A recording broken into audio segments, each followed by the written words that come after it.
little bit cool, yeah, during the daytime, and then during the day, and then and afternoon we try to outreach to people. That was first my mission trips, and then since that time I got married. Yeah, I met my wife in the mission trip. She came from America. I came from Korea, and then there's a mission agencies there. They opened the opportunity to learn about missions and exposed to the people, the local peoples, and local people, and then we nowadays we say local people, and then a little bit technical term is indigenous people the Thai people, and something happened, and I got back, and then we got married a year later, and then I came over United States, and have a family here. So it's a long story short, that's my life, and then since the mission trip, and I have engaged in missions. So at that time, I reflect first my mission trip, and I don't know what was about, and nowadays I reflect the trip and what was the purpose. I ask some question about what we have done, what was our purpose, and then it's a lot of questions. It was really, really the way that we can do something for the people, and it was really way that we can reach out to people. It's a lot of things because we prepared a lot, and then we tried to learn the Thai hymns, and then even though they don't understand, then we try to learn some language and hymns, and we prepared the gospel presentation. So maybe if you had short mission experience, and then usually we prepare some gospel presentation skit, and maybe you could do VBS or whatever, and then we prepared a lot, and language is kind of hard for us because I don't know whether you guys know, so Korean doesn't have intonation, and the Thai has 5 intonations, so it's really, really hard. It's a Korean, when Koreans speak the other language, and then it's very flat, right? They don't have any accent. Like, I live in Cerritos, and then the Korean people said not Cerritos, and they said Cerritos, and then sometimes there is the native people hear our pronunciation, they don't understand, because we are not used to the intonation. Think about the English is one intonation usually, and then really strong, and sometimes the weak one is there, but Thai is kind of 5 intonations there. So it's really, really hard, but we prepared a lot, and then we prepared the skit for the gospel presentation, and then we worked really hard. We did really well, and then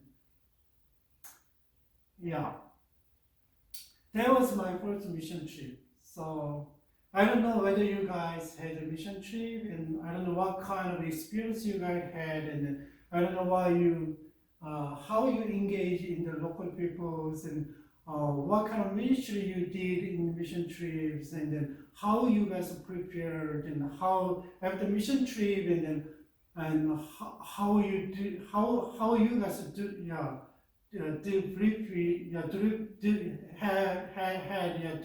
debriefing, so kind of evaluation about your trip, and share about and how you present what you learn.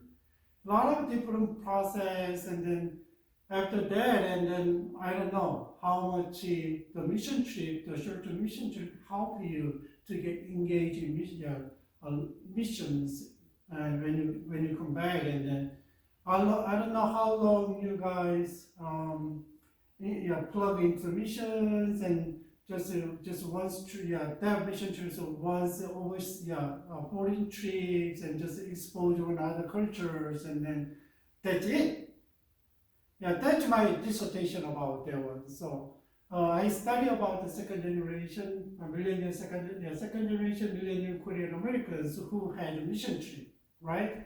And then what they learned from the mission trip and after mission trip, how they got engaged in missions, whether they go out to serve or whether they have a heart to the missions and kind of had a calling for the mission, but whether go out or stay here. And then if they stay here, and how they got engaged in missions, how they continue to get involved in missions. That was my studies, and it's a lot of things going on nowadays, and most church have mission activity and such as supporting missionary, long-term missionaries, and they sent a short-term mission team out, and mostly around 60%, and then they sent out a mission trip to one of the Latin America countries, right? One of the countries in Latin America, and then still maybe if your church is big and there are a lot of mission teams, right? And I go to a neighborhood church in Cyprus, and we had Guatemala, Ecuador mission teams. We had kind of domestic mission teams, and usually high schoolers and going to mission trip, and Indian some team kind of they had Indian mission trips and Cuba mission trips, and then that's an official mission trip, and then I have led mission teams to Mexico and Tijuana and Guadalajara last 10 years, and then a little bit different, right? But so mission is we cannot separate from the church activities, really indispensable, right? Indispensable at churches, and then mission is one of the way that churches should do it, because we're gonna learn later, and then but a lot of churches, whether it's a big or small, and most churches have a mission trip once a year or twice a year, no, maybe at least once a year, and maybe every 2 years, and they form the missions and then go. And if there is no mission trip at church, their own churches, and maybe some people join the other church and maybe other organizations. Do you know how many people are joining the mission trip every day, every year? Just huge. The studies were a little late. Maybe you can read that I attached the copies, and then at least almost 2-point-something million people every year they go out mission trip, and then think about how much money they're gonna spend. If they spend about $1,000 per trip, and then how much gonna be, right? That's why pro and cons, and then that's one of the topics that we're gonna talk about later. And that was related to the short-term missions. So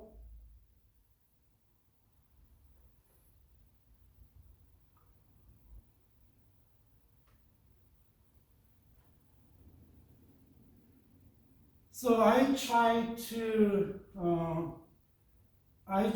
read you guys to try to help you understand what is a mission is like, what is a biblical foundation, and so we're gonna kind of explore the missions, right? And word missions. This is a course description. This course explores the introductory level of Christian cross-cultural missions, and the class surveys the main topic related to missions, from the understanding of a basic term to the biblical, historical, cultural, strategical foundation and missional issue developed in missions. So we had since Jesus Christ commanded the Great Commissions, right? And then activity from the time and little by little and spread the gospel and into the region and then getting bigger and bigger again to the world. And then we're gonna see how the gospel kind of spread to the world, over the world. But the mission activity is not always healthy for the local people and for the Christians, participants who are missionaries. Sometimes maybe you learn or that the mission activities are really intertwined with political, economical policies. Just think about colonialism, imperialism, right? And what about the crusade movement? But like a lot of people willingly give up their life, comfortable life, and then they willing to go out and serve and then try to share the gospel with them. A lot of the different ways, and then that's why there's a lot of issues. And we're gonna talk about a little bit. And with the fundamental understanding of mission, the class leads students to think about the desirable mission that should be practiced in the local churches and mission field, right? So just think about the class providing. I know this is an introductory level, but still introduce and just to think about your church mission activities, and then which one is better way, desirable way, right? And if I get involved in mission, and then a lot of people who got involved in mission and study about mission, they talk about these issues. But still, when you look into your church mission activities, and then they are still doing same things, but they will think about the consequences of the mission activities. That's the kind of and how we can get engaged with missionary. How can we help them? We can explore all kind of things, and gives you guys think about how can we get engaged missions, right? And that is a course that we're gonna explore the basic topics. What about the object and then object and the outcome that I expect in this class? And then first of all, and to understand the God's plan, which is to call all nations into His kingdom and a child to be part of the plan. So we need to understand what is God's heart. Just for the church people, just for the Jewish people? No, right? We gotta understand that from the beginning, how planned, how God, planned to redeem the people, all nations. That is a process from Abraham, from his creation, the fall. So that is a kind of story that how God prepared step by step, and then when Jesus Christ came, and then how is it explosively spread to the world, right? And so if you understand God's plan, and where are you at now? So how can we be a part of His plan for the current time and for the next time? for current time and you couldn't get engaged in, but for the next, and then you could be a bridge to the next generations, right? Maybe if you are married and then if you have children and then you can take them a mission field and explain, right? I did. I took my kids when they are 5th grade and 6th grade and then to the mission field, and then I thought it's too early, but people I planned when they go to junior high school and the high school, I'm gonna take them to the mission and we're gonna mission together. But that was my thought. But why I been leading the church mission is a little bit different mission teams. My mission team is consisted of family members. I don't take the individual members like high schooler and college student and some one of the parents. No, I don't take that one. So I take them as a family unit. So maybe 5 family and 3 family. We have a training for the mission trip and I take them to their field.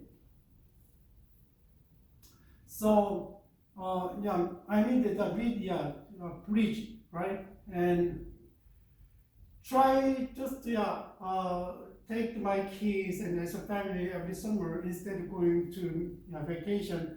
That was our family vacation, and we go to mission in Mexico and Thailand and what is up and one of Africa country that Ghana, and then but since since I took the other families, we go to Mexico, and because in terms of finance, it's affordable, and if you go to other countries, it's like Korea and Thailand, airfare is really expensive, and then sometimes it's hard to get involved, right? And then and so I don't force them to, you gotta do missions, but I always told them that I know they don't have enough education, and I don't know, they are poorer than us, but still,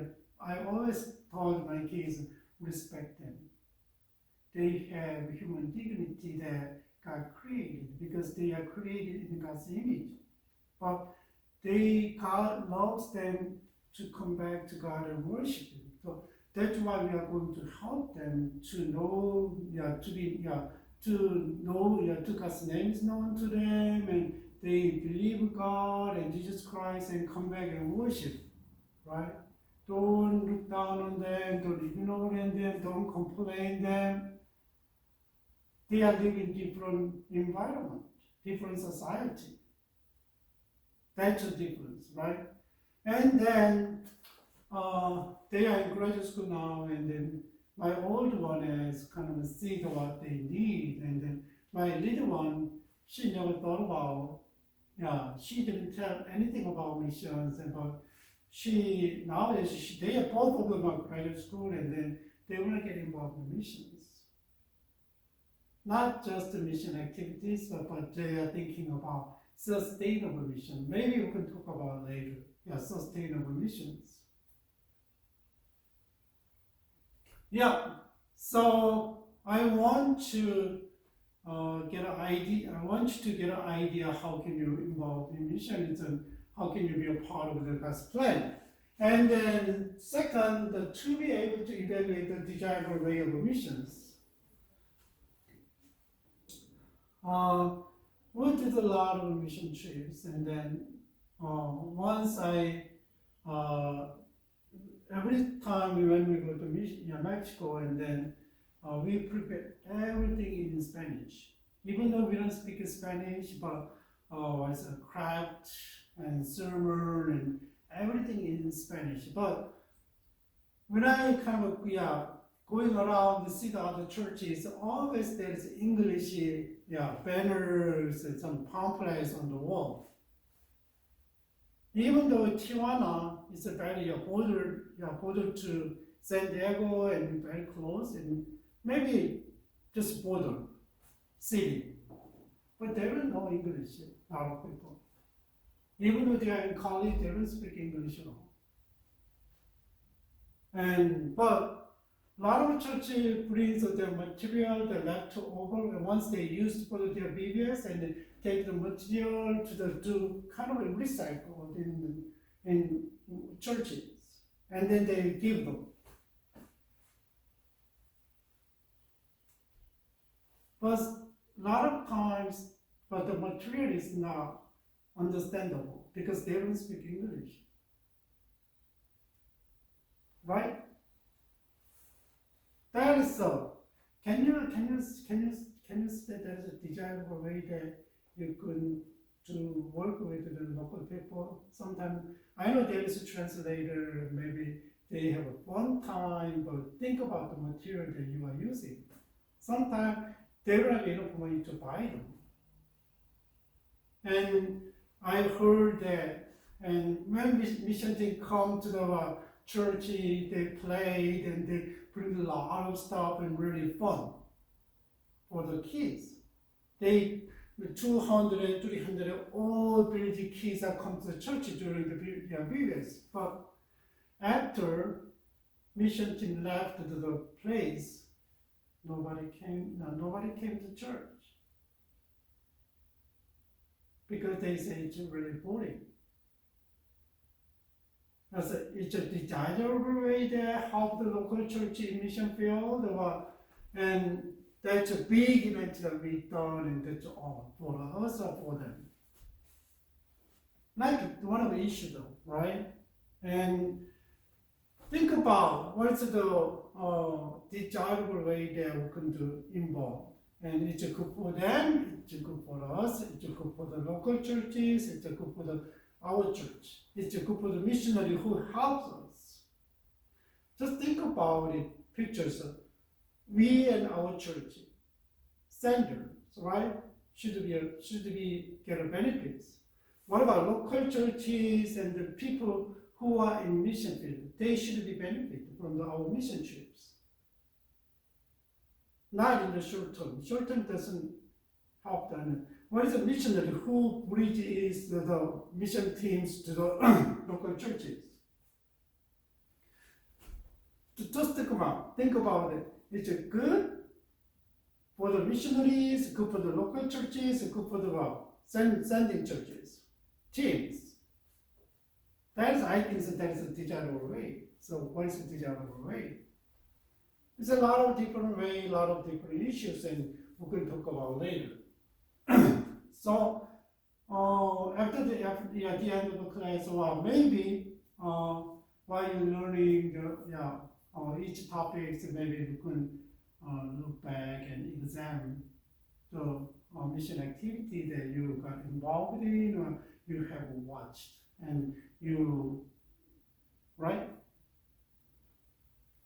And last one, to get insight of mission from try and errors, maybe it's successful and failure, whatever, and in history, so that you may develop effective mission method or policies.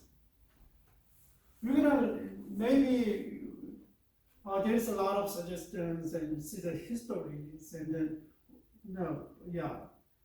the history cannot tell everything, but past 5 years ago, 10 years ago, maybe 100 years ago, 200 years ago, 1,000 years ago, just think about how people got engaged in missions. So that's the class. That's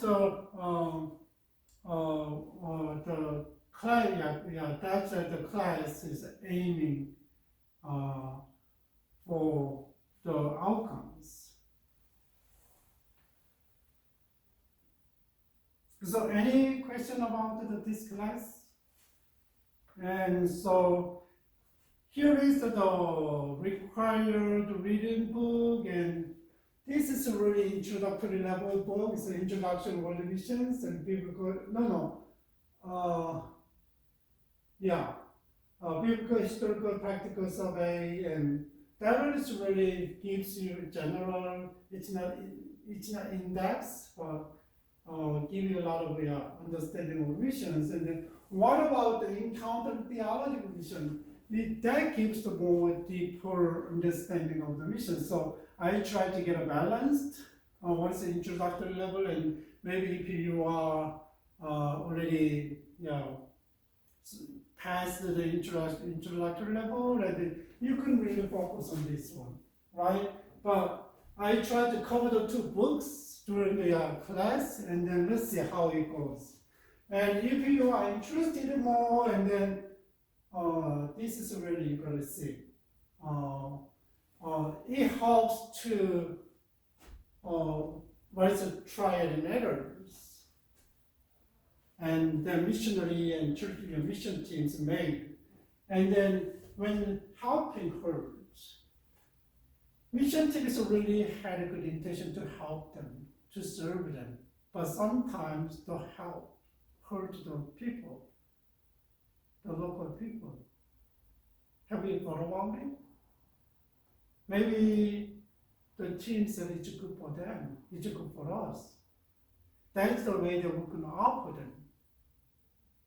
But what if they hurt others? Just read the books, and there's good examples. And this one is a power thing, it's a documentary, and then I hope that you can read the book and then to watch that one. You can watch the YouTube and Amazon and Netflix, and then just maybe you can spend $5 and it's worth it. It's worth it. And poverty, right? And this one is effective engagement in short missions, and then that one is it's really hands-on about short missions material, and then how can you make it effectively short missions? It's not just for us, but it is how can the missions effective. That one is little bit gives you a little bit critical understanding of missions, and the recommended readings, the required reading gives kind of foundation of missions. Here is, and then class topics, and first week today and next week, and we're gonna see that the basic terms, definition of missions that we may use during the class, and then maybe you can expose it and you heard before, and then it helps you understanding in our communications. What about second week and biblical foundation mission, and third week is the purpose and nature of missions, and fourth week and motivation, and fifth historical foundation and cultural foundation. That is the relationship, mission, and churches. And last class, and then short mission. We are doing and churches are doing, is it effective?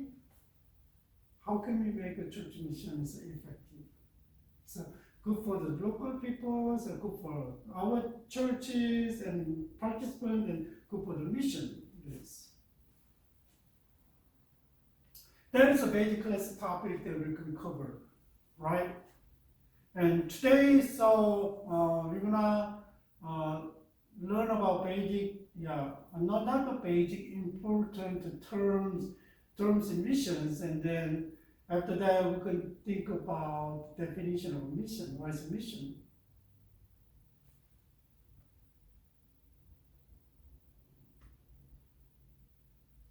Okay, let's jump into the terms in missions. Have we heard about the 1040 window? It was a big movement and led by Louis.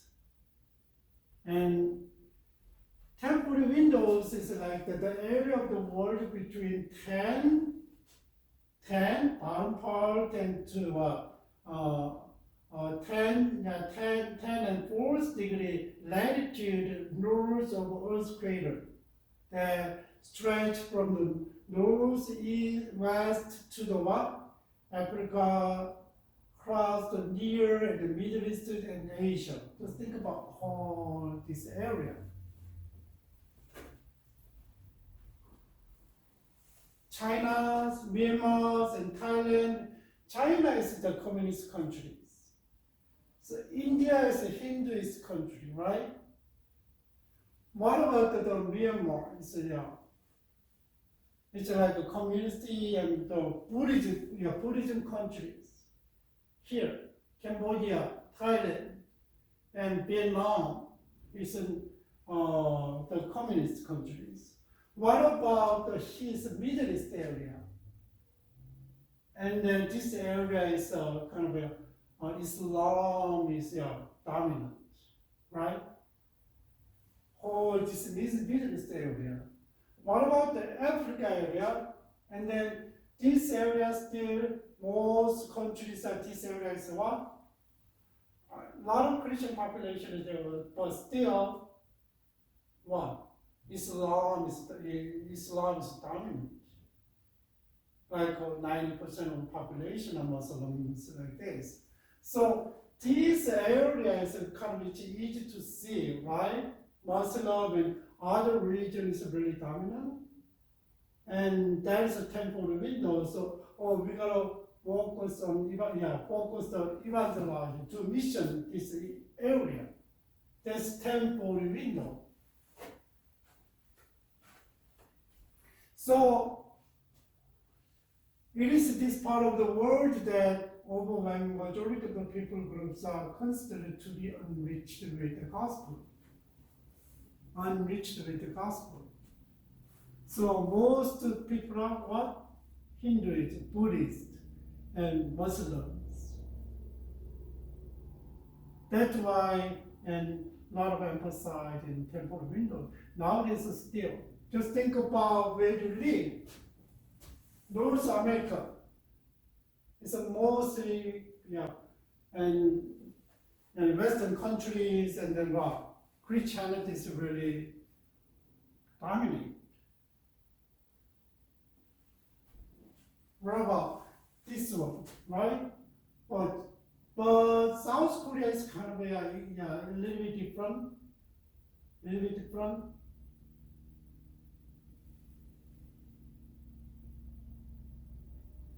In this area is like 57 countries, temporal windows, right? 57 countries, almost the land is about like 50% of the between north latitude, 40%, 50% of the land.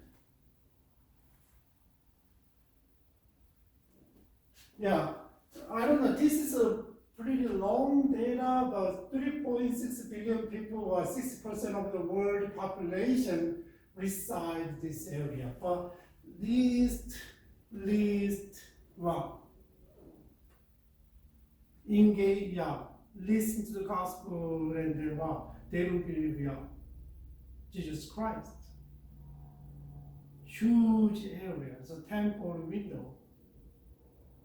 Then when you hear that temporal window and think about, that's Muslim countries and mostly Muslim countries, and then other religions really dominate. And the least, the mission got involved, and the people are evangelized. That's a temporal window.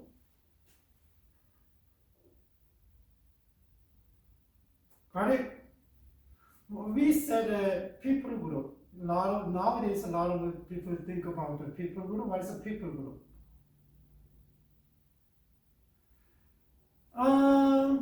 Depends on how you categorize, and then definition a little bit different. But people group is that here is an ethno-linguistic group with a common self-identity that is shared by the various members. And for strategic purpose, it is the largest group within which the gospel can spread without encountering barriers to understanding or acceptance. So people groups is kind of, yeah, there is like in China, there's a lot of minority like Uyghurs and there was indigenous origin peoples, and there's Han people, there's a Korean, it's a long time they moved, and then that group of people, so they have share the cultures and language, and then they have a unique, right? That we call the people groups. And usually we say that people is kind of we divide by the language, and then not the ethno people divide by language, and then he's here. Linguistic people and ethno-linguistic people, and they said around people with 11,500 people's group by the language and ethno language. It's huge, right? They use a different language. But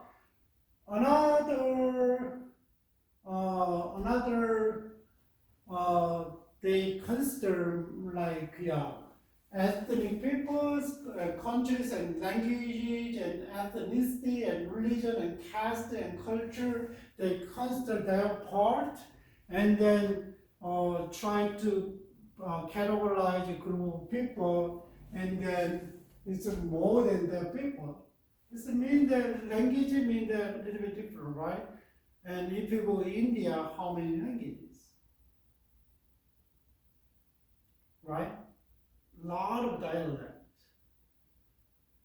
And so even though one country is, but how many different people groups?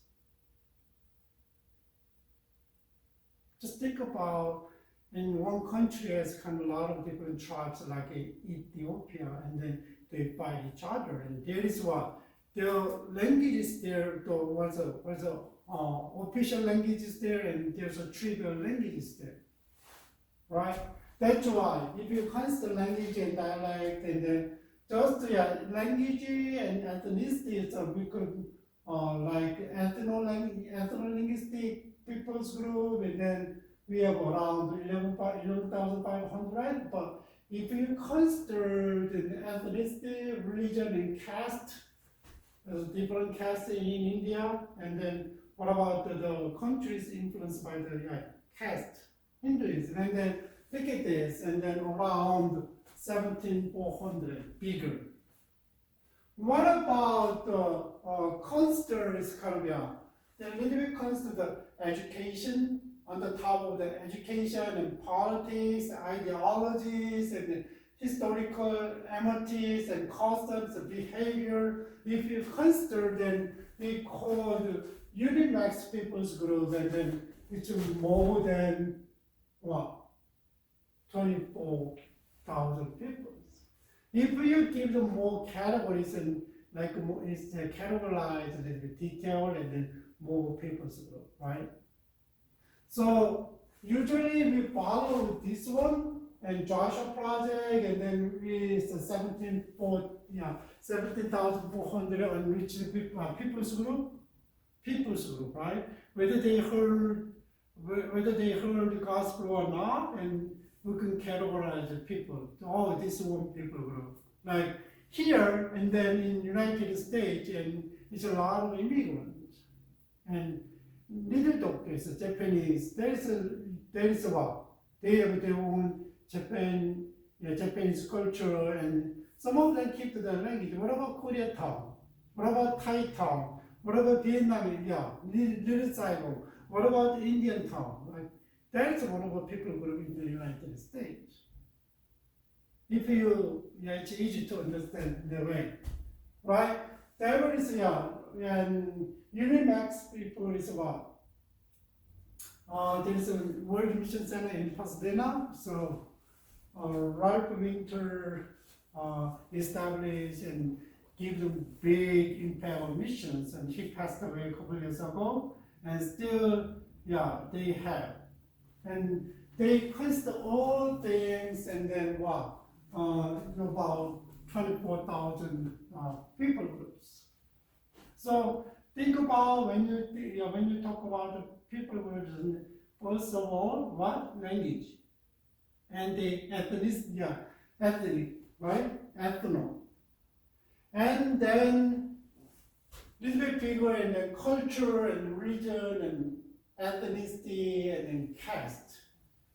Usually, we count the middle one. So Joshua Project in another front ventures, they use that one. So when I pray for the people's group, I use this one, middle.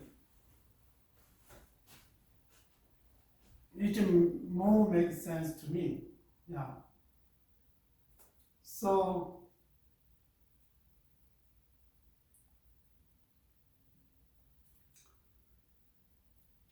if you are really linguistics and if you're really interested in missions and language, try to teach English and maybe use the language, you may prefer the ethno-linguistic approach, right? That one is good.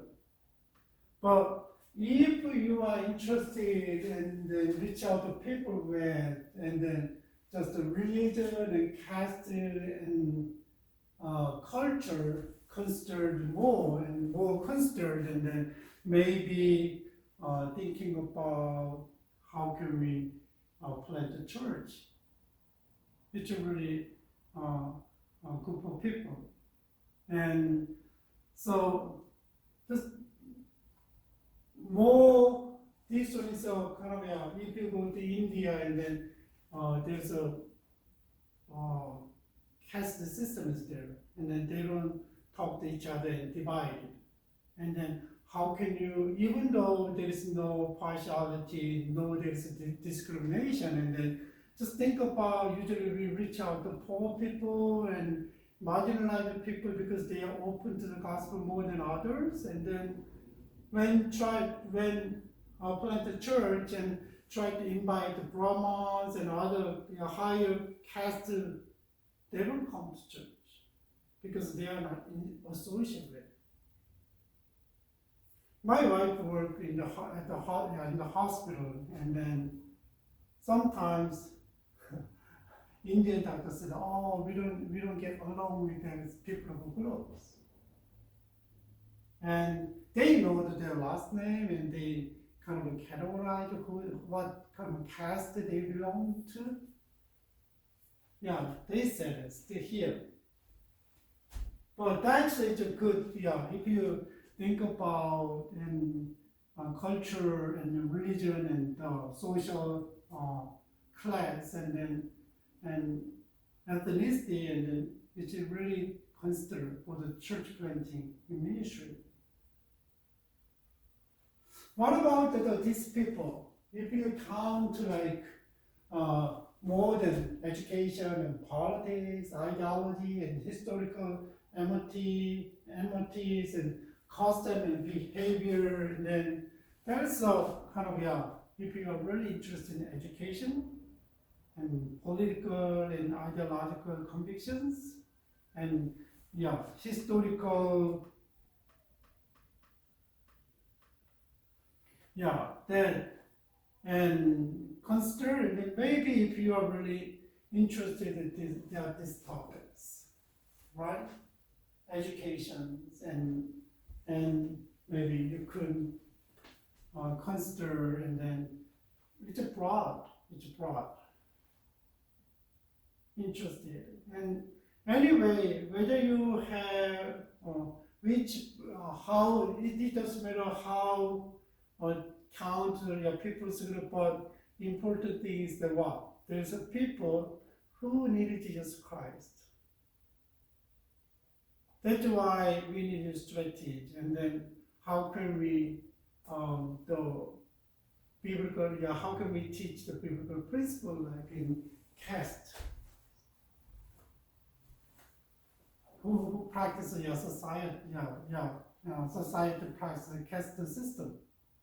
It's a really need a strategy, right? Like that. But just think about it and how many people group up, right?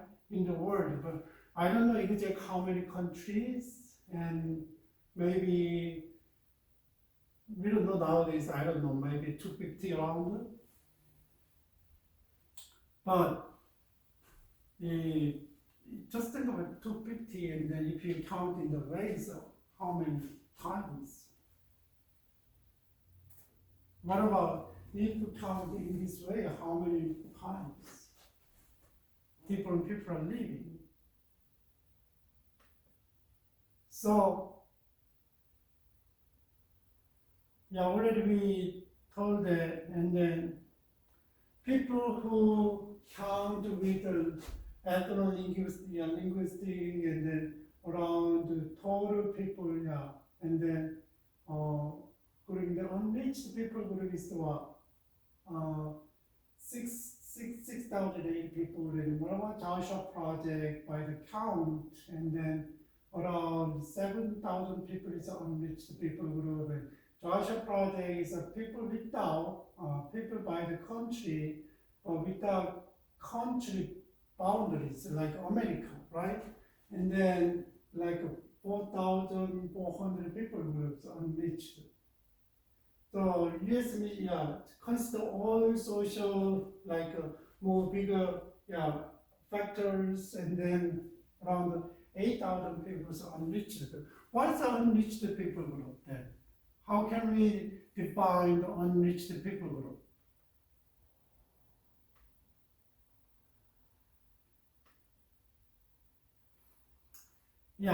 Unreached people group and least reached people group, the terminology, sometimes UPG and LRPG, right? So this definition was an identifiable group of people distinguished by what? Distinct culture and language and social class, who lack of a community of Christians able to evangelize the rest of the people group without outside help. Okay, there's a people group, even if there is no outside help, they don't have any ability to evangelize their own people. That's unreached people group. Mean that it's hard to see churches. Just think about America, so how many churches are. In North America, it's 4,000 Korean American churches. 4,000. It's a lot. And so that's they cannot survive by themselves without other outside help. They cannot evangelize, right?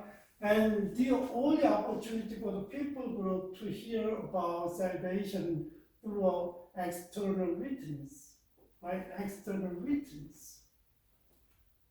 Inside, there's no, kind of going on, evangelism is going on. And the most missiologists consider 2% of the population become Christ followers, kind of a tipping point at which the group generally considered reached with the gospel. So more than 2% is kind of already reached the people, and then it means that they can have their own churches and they can do evangelize in their own people. Less than 2 people, they don't have any ability, lack of ability to do that. And there's unreached people group. How many people groups? And counted by the Joshua Project is about 7,400, right? yeah, 7,000 people, and without boundaries, 4,004. That is unreached people group. When you say, when I pray for the people's group every night, that's the unreached people group. Like last night, sometimes it's hard to pronunciation, like they send something, Chandol, I don't know, the people's group. And India is a lot of direct, and then it's a lot of people because we count the cultures and caste, and we consider all kind of ethnicity, and then it's the largest country has a unreached people group. So just to think about less than 2% are Christian in the country, that's unreached people. Okay, whole population is like 2 millions and 1 millions, and then less than 2% how many people, right? That is unreached people group. What about unengaged people group? You're unengaged, unreached people group. Another word is that unengaged, unreached people mean the unreached mean the less than 2%, right? Unengaged. Look at this. According to the finishing the task, it's a kind of organization really aim for this one, and there are 208 remaining unengaged, unreached people group. Number is almost 5.7 billion people are still beyond the reach of the gospel. We cannot reach the people. So these 218 ethnic groups are first the least of the need as they are unengaged, which means that there is no church, no missionaries, and no mission agents. No one has taken responsibility to tell them about the Jesus Christ. That's unengaged people.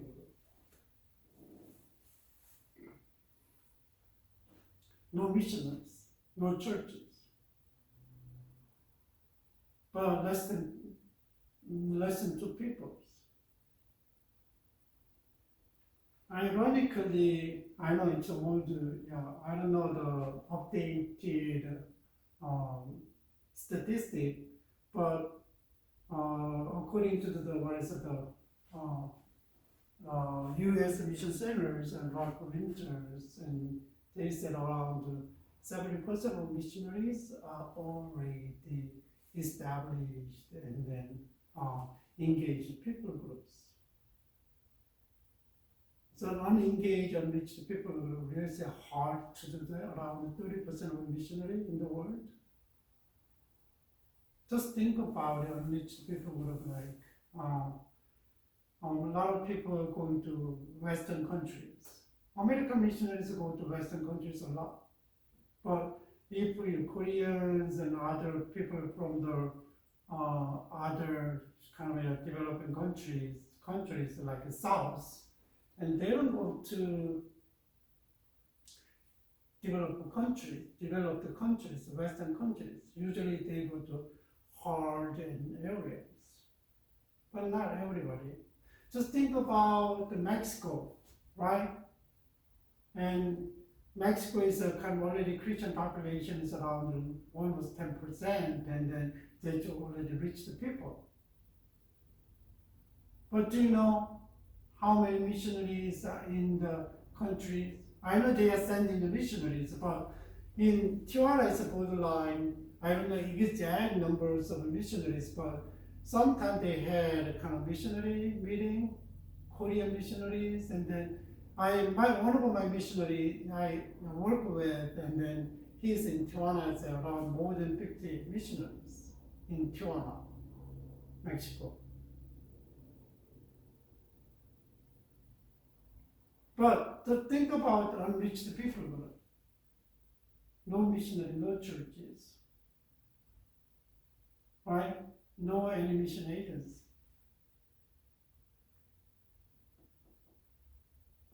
There is a unengaged, right? Unengaged a little bit. Yeah, you can differentiate between the unreached people group and unengaged unreached people group.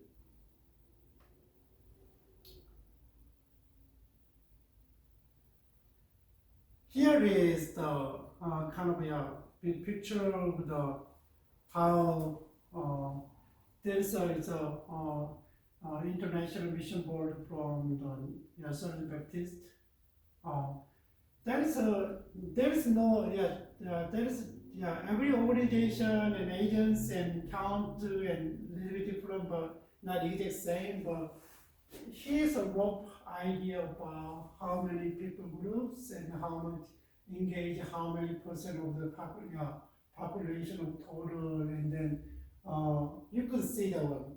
Affinity people groups, Europeans, North African, and big groups of people, right? And Sub-Saharan African people group, Central Asian people group, Southeast Asian, the Thailand, and there's a Southeast Asian and Asian Pacific Rim people and American peoples and that peoples. That is a kind of they count the affinity groups, and then here is the people's group. How many people's group? It is Asian Pacific Rim peoples. They are really small tribes. If you go to Irian Jaya and Papua New Guinea, and then a lot of different peoples. What about what about South Asian people? India, right? And Vietnam and Philippines, and there is most people in Sub-Saharan Africans, so just whatever tribal communities there, right? That's why the huge number of people will be here. They count in total 100, it's less than the Joshua Project. See the population though. Unreached people group and population is so here's a lot of what? Unreached people group, but they are small. That's why population is not that bigger than the compared with the 100, right? Yeah. Just think about it's really not that big, but our population is a pretty 300 Central Asian peoples. Central Asian. Mostly there is the Muslim countries, right? Eastern is Eastern Asian is like Korea and China and Japan is a little bit different than that. Look at this. Population-wise, and then the European peoples is like not that many, like 660, but population is almost 800.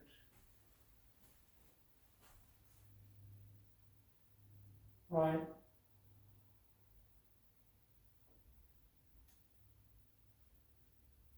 What about the unengaged and unreached people group?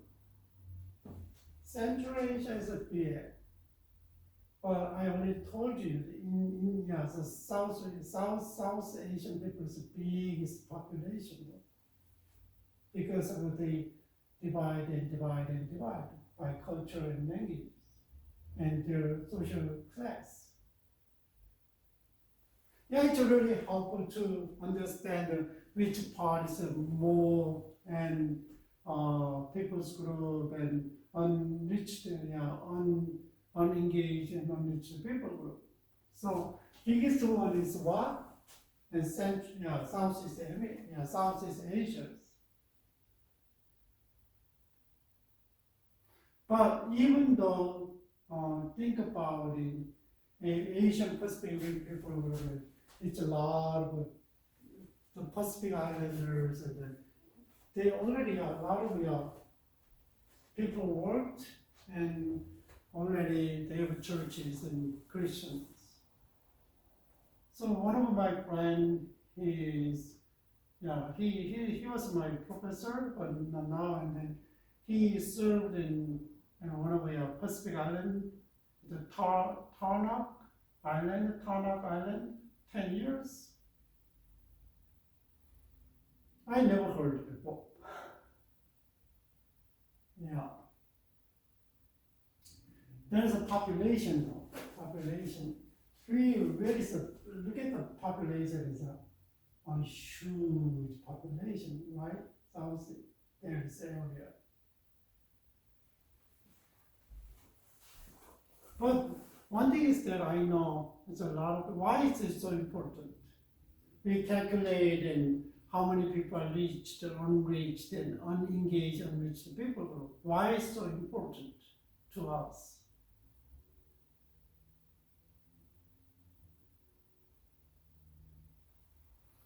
Yeah, Jesus said when the gospel is disseminated over every people, and he's coming back. That's why. This one is kind of shows where we are and how much the work we left.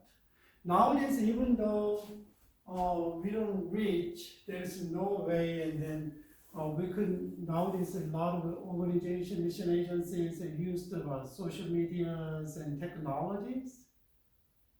And if there is electricity, and then even though there is no electricity, and then they made kind of audio and stories and introduce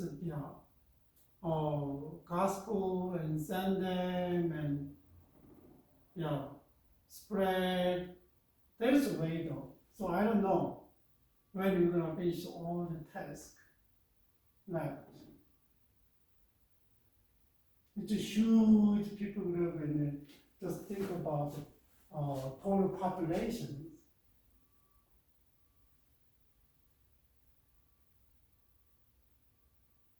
So that's the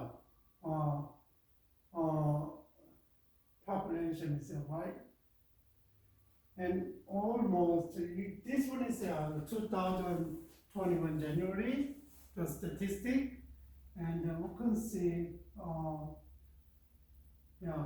many population, almost 7.9 billions of populations.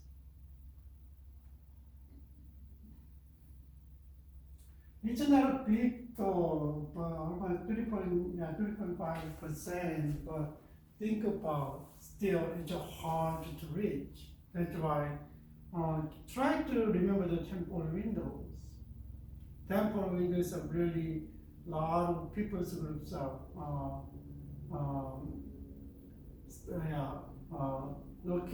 live there, but still a lot of work that we need to do. What about the indigenous people? Indigenous people, nowadays we say a lot of people, local people. When we need to separate from the local people here, like we live in local, but sometimes, and we gotta use the local. Nowadays they don't say the indigenous people a lot, and people say the local people. We use a lot. Kind of indigenous people, and then little bit separate and then from us, but try to give them more cultural barriers, and then economic and political barriers, and then try to see them as the same people, and then we use the local people, but you gotta show the context. And then when I write the dissertation, I use the local people, and then my professor asked, was the local people here and there, right? So clarify it, and then inside the context, and they can see them. So local people is about culturally distinct group have occupied the region no longer than other immigrant and colonist group. And the indigenous people group is they have their own people. So they are not exposed to mission immigrant and there were colonist groups, right? That is the indigenous people like Indian, Papua New Guinea, and like Amazon jungles, and then you could they never contact with outsider, but still no longer than other immigrant and other people, indigenous people. Indigenous church means that already church is established in the area, and then they can do, they can govern by themselves, and they can propagate gospels by themselves, and then they can support financially or whatever, and then by themselves. That's in indigenous church. They can do it.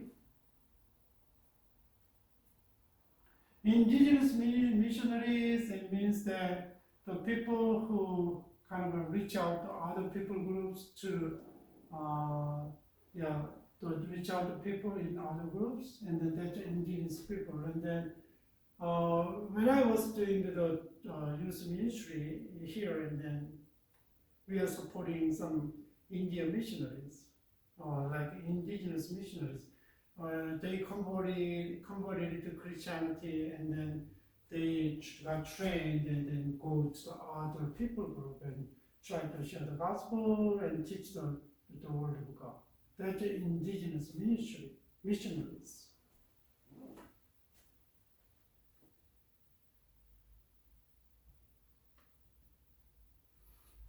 What about the majority word? If you read articles and then there is the majority word and developing word and Africais and third,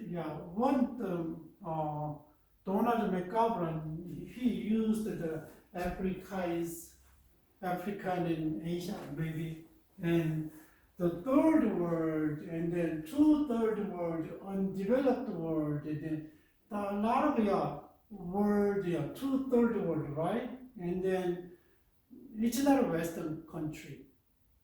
Still not the developing countries and the underdeveloped countries, right? Developing world still going on. It's mostly majority world is poor countries. Not every countries, but compared with the Western countries, and there is a majority world. And then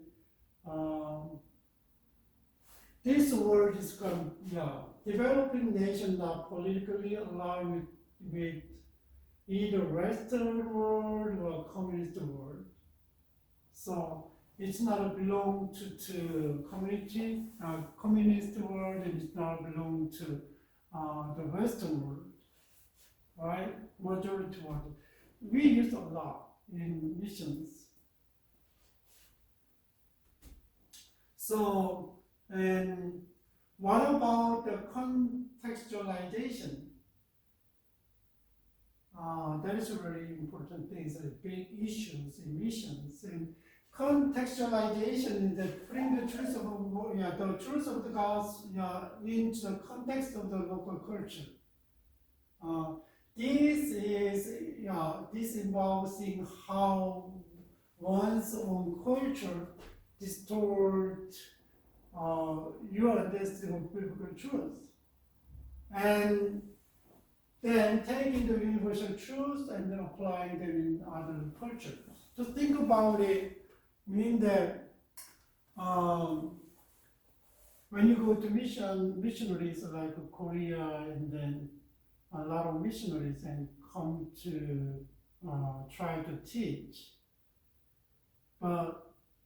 and once they smoking and drinking alcohol is kind of in culture is a sin.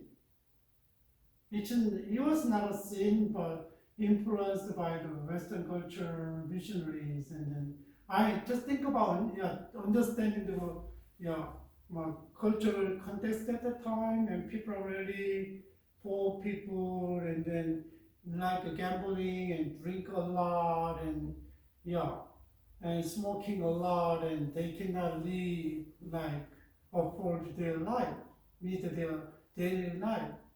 And that's why, but still they spend a lot on drinking and smoking, gambling. It makes sense. So one of the struggle is then when they translate the Bible and Jesus Christ, they make and water into wine, and then Paul said, don't get drunken. It means that don't not drunk, drink, but don't get drunken. Little bit different, right?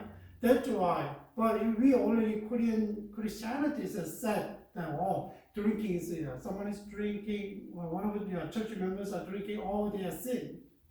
Kind of criticized and judgmental, and then like smoking and all that's sin. Which is distorting the word of God. Right? So contextualization is that understand the culture, and then here's the biblical culture, what Bible said, and principle is different, culture is different. And when you go to mission field, here's the biblical culture, here's my culture. As a missionary, my culture, and there is what? And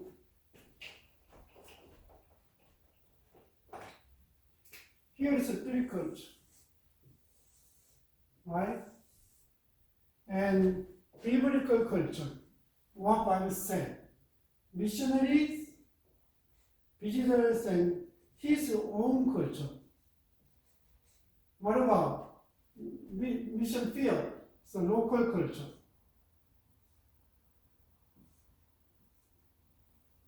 Always the three one is there. And missionary try to teach the teach the biblical truth to the local culture. But sometimes if you don't understand the local culture, and then biblical truth is distorted. And that's why the missionaries first of all understand the local cultures, and then understand how the local people understand the biblical truth and accept the local biblical truth in their culture. That's a contextualization. That's a problem. If you don't, missionaries don't understand the local culture, if you go to shelter mission and any kind of mission and you don't understand the local culture, then try to implement your culture. Your culture means that your culture influenced by the biblical culture, influenced by Western culture. Western culture is not the same as the biblical culture. Don't think that American culture is a biblical culture. No, not really.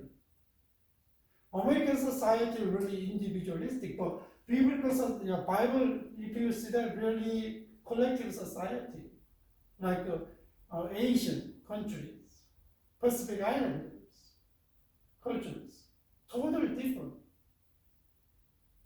But people really sometimes misunderstand that America, like especially Muslims and Islam, and the American culture is same as the biblical culture. No, not really.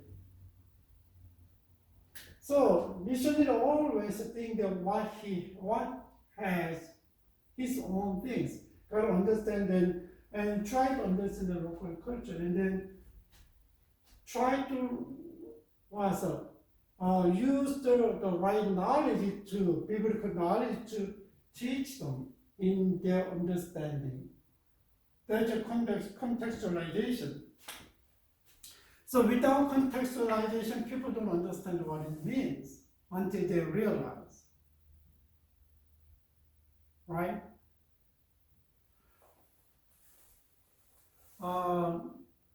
I got involved in the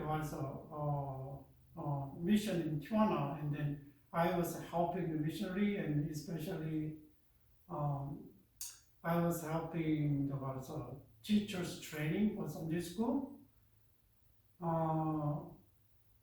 I got a lot of material from the Korean churches. How they train the teachers and what they need and how they prepare the Sunday schools, all kind of material. I tried to introduce them, but I didn't know that that's my experience, and that's my failure in education. And then once, even though I try to say that they don't know what that means, literally I know, but actually they don't understand what it means. So I try to teach a lot of material, right? They need for those teachers, but they don't understand what it means. Their culture is totally different from Korean culture. Just think about Korean culture. I grew up at church, and then I went, like 4 years old. I went to Sunday school and youth group and college, and got involved in campus ministry, and went to seminary school. That's my background. I know what was going on. I observe the teachers, and I know what they teach. But if you go to Mexico, and then they don't have any clue about that one, because they never been in a church. Maybe Catholic church once a week, right? That's why it's hard. But a lot of times the missionaries, and they don't think about local culture, how they grow up, and what is their culture, but just bring what they have and try to implement. That's why a lot of us struggling. But the local people, they don't have any understanding of what you say. Most time, not every time, most time. But kind of a missionaries brainwash them. Do this or do this, but sometimes they don't understand. So I was really got shocked by the local pastor saying some things happened between the local pastors and then missionaries, and he said that I know people are really, pastor and missionary who, someone, and then you guys help us and then try to teach us, but he said, I'm a Mexicano. I'm a Mexican. It means a lot. I grew up in Korea, Korean culture. But I came over the United States more than 20 years. Lived more than 10, 20 years. I'm not a typical Korean, influenced by the typical Korean cultures. I have a mixed culture. But the missionary who is working with the churches, he's more influenced by Korean cultures. There's a lot of things, I know it's a kind of, it's not wrong, but cultures are different. Sometimes it's hard to do them, and sometimes they need time to understand and take it, right? But a lot of missionaries, and they don't have patience, endurance, and they teach them and do right now. It's not easy. That's a contextualization. And then I went to the Myanmar once with a church college student, and then the missionary gave me time to teach them. So when I go to mission trip, and usually I don't preach, because missionary or local pastor, they have their own language and they are better to communicate with the local people. So that's my thought, and I don't want to do it. So, and I think that the missionary don't speak the native language, and then he used a translator, and I use a translator, and then just think about, depends on the translator, what you said, and then it's good or not good, right? And then at the time I tried to teach the how to, devotion time, quiet time, how to read the Bible day by day, every day, and how to pray. And someone is already introduced the method. They say, I know, but I ask them, how many people do this one? They are small seminary school. How many people do this one? No. Maybe they used kind of knowledge, have knowledge a little bit, not completely knowledge. We don't teach for knowledge. We don't teach devotion for knowledge, right? But just knowledge is delivered and part of knowledge, not everything. But receiver said, oh, I know everything. I follow different education law. So if you want to help the local churches, if you want to help the local peoples, you got to understand and see everything in Bibles and then the local people's eye. And then try to teach them in each way that they can understand. That is contextualizations. What about syncretism?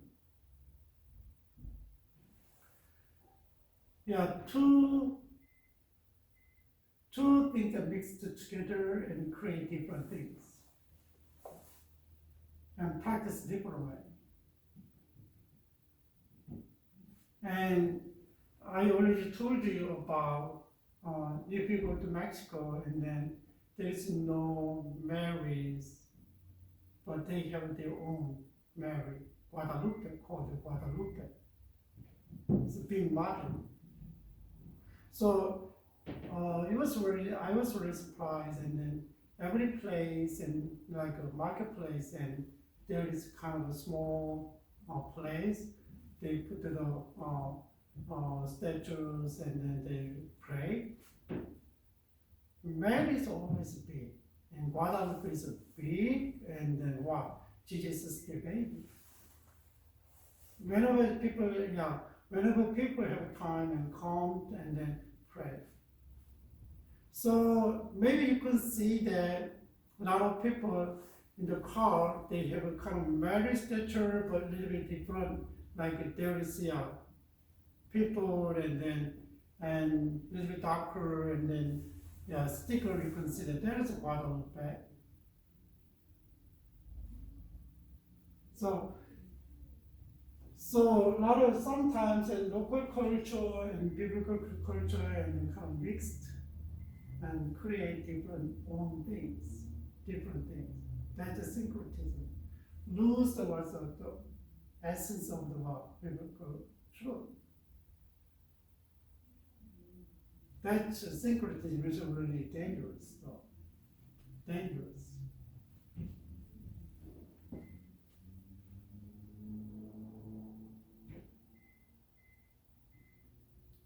What about creative access country? And sometimes closed country, it means that politically and evangelism is illegal and banned. That's the countries. So you cannot go to the country as a missionaries and as a preacher. That's why creative access country means that another way, maybe you can do businessman and you can do business there, and then even though you cannot evangelize publicly, and then you get a bit of the relationship and get to know each other, and then show the good example, and they ask, who are you, and then maybe I'm a Christian, and then share the gospel, right? That is a way though. Like creative access countries, like communist countries, like Islamic countries. What about restricted or limited access country? their country is really um, kind of, our sense is really limited. It's really limited. And but a little bit open, So here is a country whose government or region limit access by the alien foreign missionary, wishing to reside usually by small and decreasing quarters a certain period of permit. Like if you go to Myanmar and then visa is kind of 3 months. You cannot stay longer than 3 months, and then you gotta read the visa and then go out, leave the country, and you got another visa and stay there like that 3 months. Because their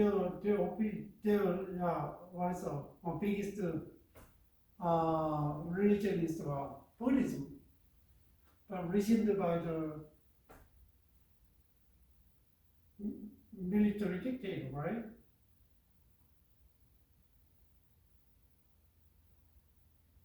Influenced by the communism.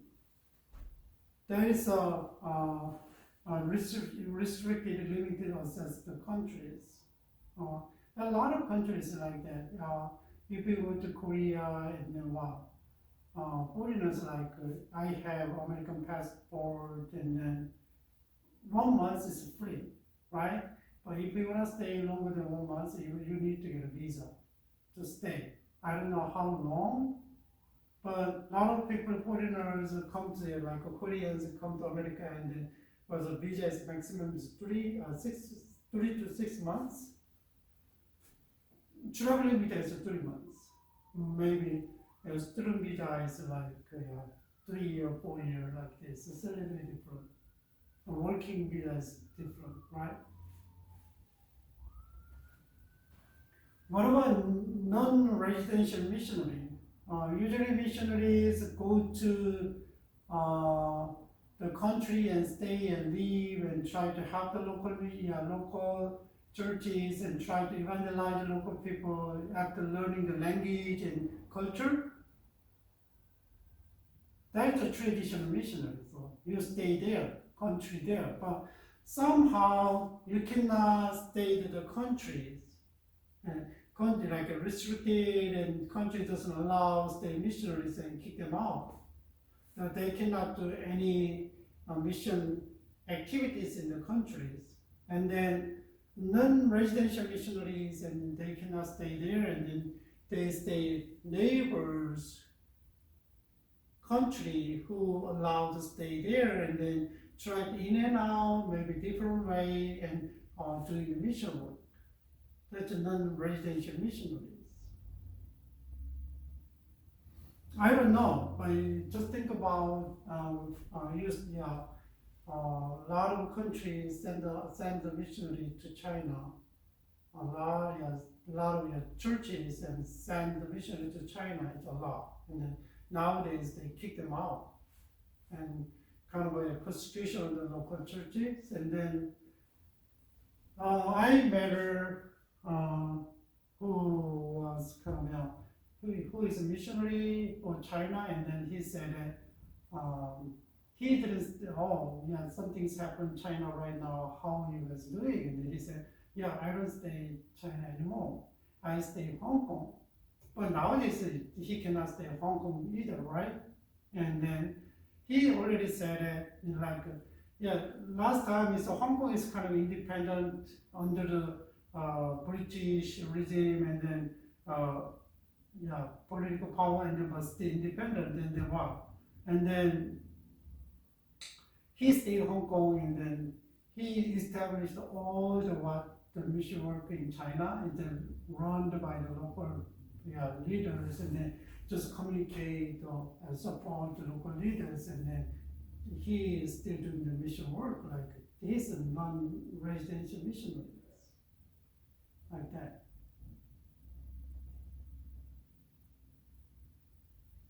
So little bit different concept, okay?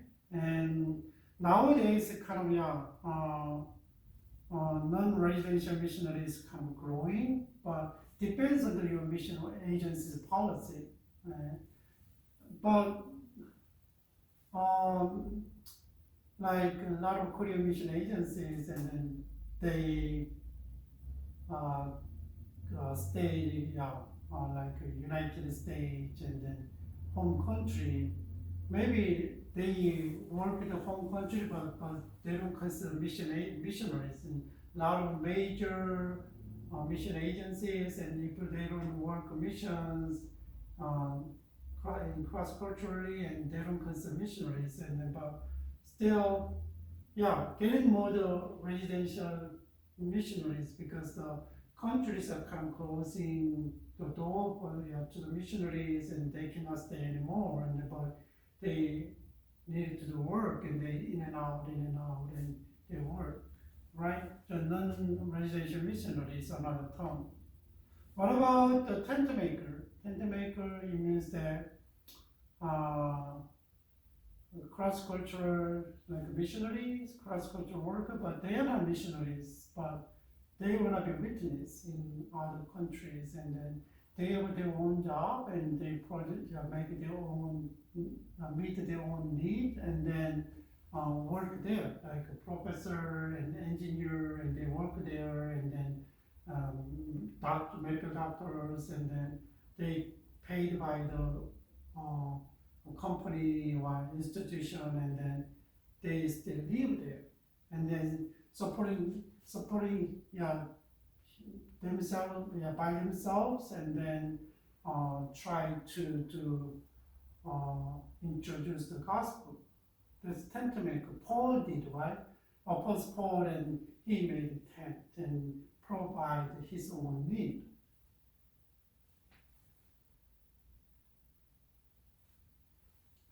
There is a conciliar movement, and there's a conciliar movement in the churches and denominations, churches or individual churches, and get together who have same doctrines, and they already formed the denomination, right? And then have a join together on the various ecumenical organization, like World Council of Churches and the National Council of Churches, and that kind of, they conciliar, and then they join and make organization like this and work together. That's a conciliar movement, and then these organizations provide a platform for the cooperative work through the ecumenical council or assembly without actually binding the constituent document, denomination, the single organizations. These kind of, they make council and just work together. There is no any membership, right? And like a denominations. Oh, I belong to Presbyterian, I belong to Methodist, none like this.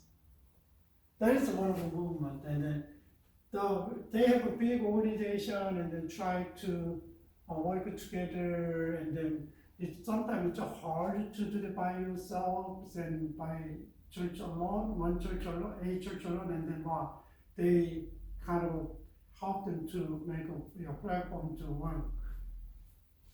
What about the ecumenical movement?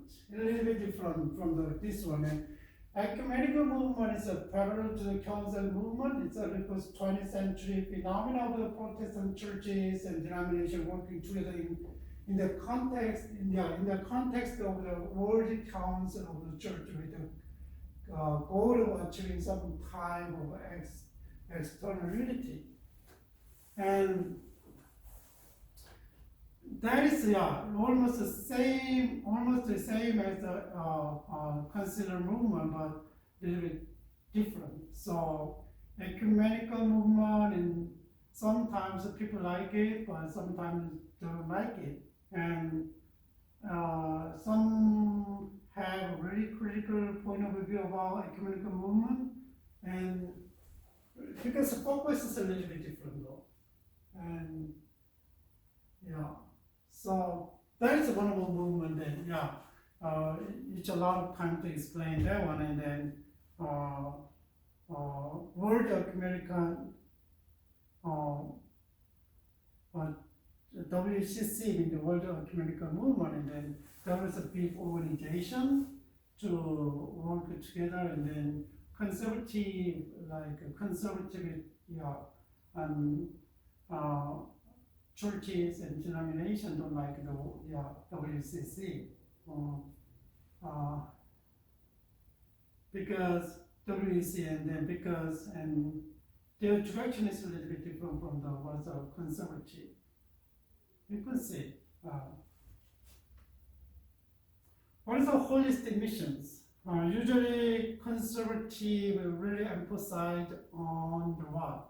The saving the soul and preaching, proclaim the gospel, preach the gospel, right? And that is really so. In church, sharing the gospel and let them be saved by the gospel. That is usually the conservative missions do. But what about? But still, a lot of people are suffering from the dictatorship and suffering from the political and economical systems, and really it's hard to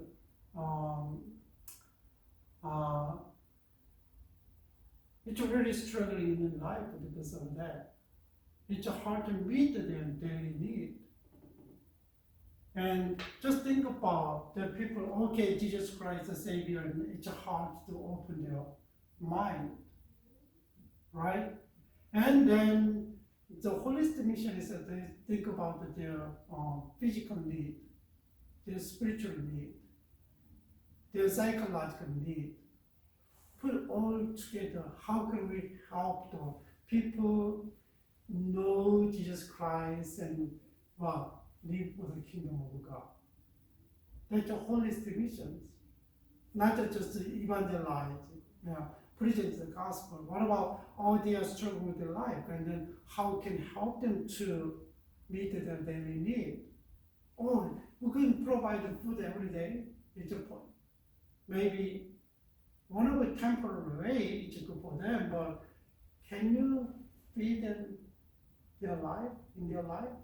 No way. Maybe sometime 1 month provide their need, and after that we don't care because they heard the gospel and raise their hand, oh, I believe in Jesus. No, it's not a mission though, right? Incarnational mission is like this one. Jesus Christ came down to the world and then dwelt among the people. Jesus Christ is God. If you read in Philippians chapter 2 and 4 to 9, and he really gave up his right and humbly came down and became a human being and died on the cross. There's an incarnation mission. If you want to do the mission, and then you gotta humble yourself and all the way become like people who you are reaching out, right? Not like Pharisees and then scribes. They are priests all the way there. People are here. They will separate. We need to Jesus Christ. We need to down to people and among them, live among them. Right? That's the incarnation mission. If you really are raised in the Western cultures, and think about how comfortable. So I went to Mexico in Michoacan, and then there's no restroom. He knows the pastor knows American lifestyle, but he went back to his country, the Indian village, and no restroom, sitting on. But he made it for us. And then there is no water. But they got the rain, they kind of saved the rain, and water coming down and then what they used, not drinking. That is not drinking. They bought drinking water, and it's hard to live there though. Sometimes, and they don't like us helping to wash the dishes because American people just turn on the water and they keep washing their dishes, and when we try to wash the dishes, we use too much water, right?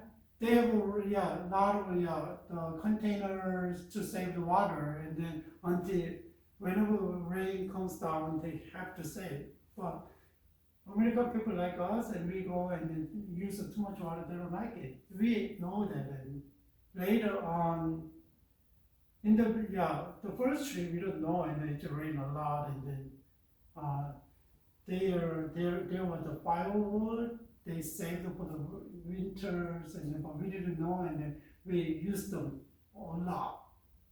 The pastor, the one of he's not on our team, but he helped us. He lived in Guadalajara in Mexico, and then he helped us, give us a ride and stay there, and then he willing to went up, and then willing to go up, and then later on, the pastor, local pastor, really shocked. He used too much firewood that we needed in winter. We didn't know though. It just rained a lot, and then cold, and that's why he used a lot of firewood.